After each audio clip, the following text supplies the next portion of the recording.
Yang ketiga, Medallion pada awalnya dia berjumpa dengan bank consultant. Bank consultant memperkenal dia pemberi pinjam PWB dan telah mengambil pinjaman sebanyak 100k tetapi on hand 80k. Kemudian dia dah bayar cash 1.2 juta dan telah memindah bilikkan kepada Along tu sebiji rumah yang bernilai 1.6 juta ringgit. Bayangkanlah, loan asalnya berapa tadi? RM80,000 saja. Sekarang minta lagi RM485,000.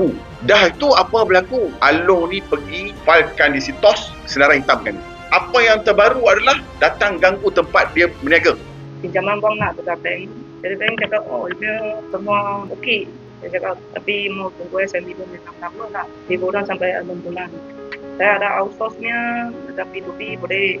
Dia kerja, dia punya kawan, dia cakap sudah banyak kali dia kerja sama, ada banyak recommend untuk kawan, semua pun okey ni orang. Jadi kita ikut sajalah, itu banker recommend kan. Macam kita kena tipu lah. Dia macam sikit.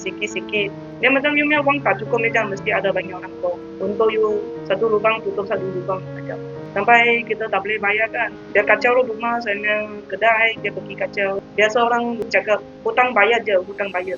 Tapi kita sudah bayar lebih kali sayang saya pinjam. Rumah pun sudah untuk bayar, masih lagi tak cukup. Apa yang Misho buat ni bukanlah untuk mendestak ataupun menyusahkan pihak polis. Tapi apa yang kita buat ni adalah merupakan jalan yang betul. Saluran undangan yang betul yang mana ianya adalah merupakan hak kepada mahkamah menteri. Mereka memerlukan jawapan. Mereka memerlukan maklum balas daripada pihak polis di Kerajaan Malaysia atau agensi serta yang lain mengenai aduan yang telah dibuat oleh mereka sendiri. Saya nak ambil kesempatan ni, saya nak puji beberapa IPD. Antaranya adalah IPD Kota Kinabalu.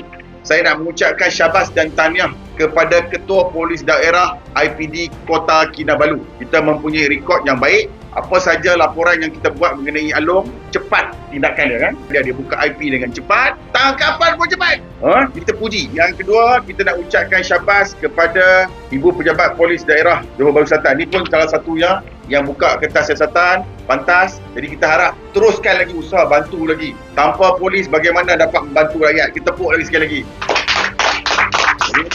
Dan yang ketiga, IPD Iskandar Puteri.